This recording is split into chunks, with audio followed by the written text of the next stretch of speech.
di tetap pick konsisten gitu. ya, Tetap tetap konsisten. Oke, sementara kita bakal balik ke lain sisi dulu di Mod House.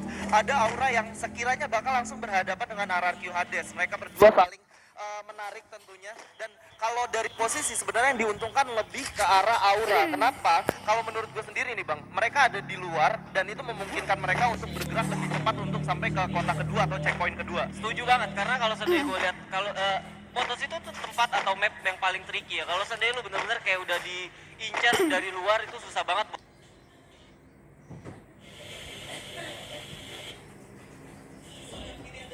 Itu susah banget buat escape dari pulau tersebut. Kalau udah di lockdown langsung ya. Di lockdown gitu. Nah, kalau gue lihat sendiri juga pergerakan dari RRQ juga kayaknya sih bisa harusnya masih bisa panjang lah, banyak banget karena bisa ke arah atas. Kita juga belum melihat update dari circle-nya juga. Sementara dari RRQ Amil dan Legal sendiri mereka benar-benar membagi dua position sama Lord dan Valen juga. Dan Ya. sementara ada Standing ya, ada klasmen juga kita lihat.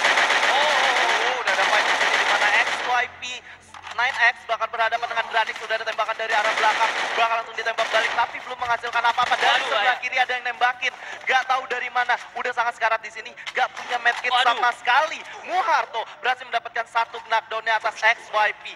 Yap, susah banget di cover karena tadi jauh banget ya dari teman-temannya sampai akhirnya satu tim juga akhirnya bisa mendapatkan tambahan 20 poin, yang mana 20 poin itu paling berharga banget sih. Apalagi early game. Ya. Itu tuh bikin lu lebih apa ya? Lebih percaya diri juga. Betul.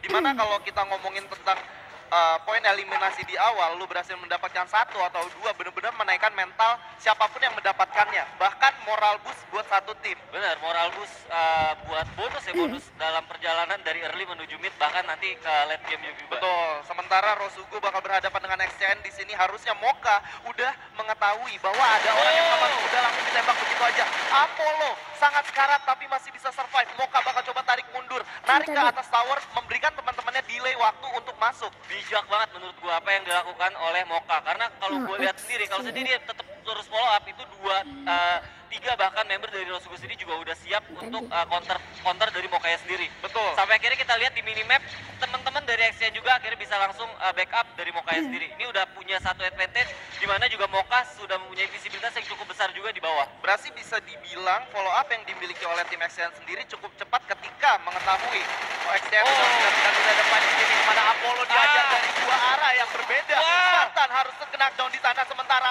Adam tersisa sendiri dengan plasma. Gak bisa berbuat apa-apa, tereliminasi. 3 poin eliminasi buat tim yang berhasil mendapatkan Buya di game pertama. Ini dia maksud gua, lo dapat Buya, Yes.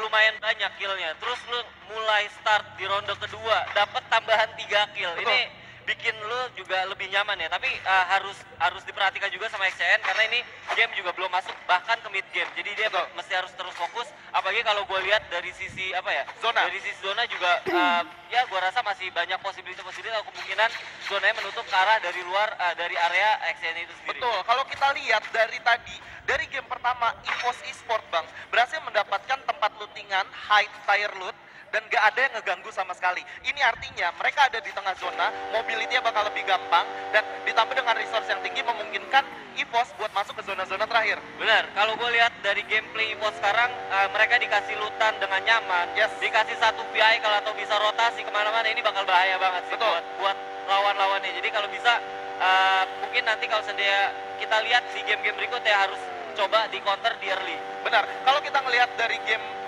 kedua sendiri, kita tarik kesimpulan, kita bandingkan dengan game pertama, ini cukup berbeda, di mana game kedua ini banyak tim yang bermain di luar circle atau di pinggir-pinggir map dari Purgatory sendiri. Sementara ketika di Bermuda, ketika mereka udah mendapatkan checkpoint pertama, mereka langsung ke tengah Bang El. Benar banget, karena ya nggak bisa dipungkiri juga ya, map Purgatory juga selain luas, mereka juga apa ya, rotasi atau flow atau pet buat rotasi ini luas banget. Jadi kayak emang lebih nggak padat kayak di Bermuda. Betul, lebih tricky juga lebih tricky juga, tapi banyak apa ya, area-area terbuka juga bahaya banget. Iya, dan udah ada fight di sini, sementara Aura Capella mendapatkan damage sekitar 30%.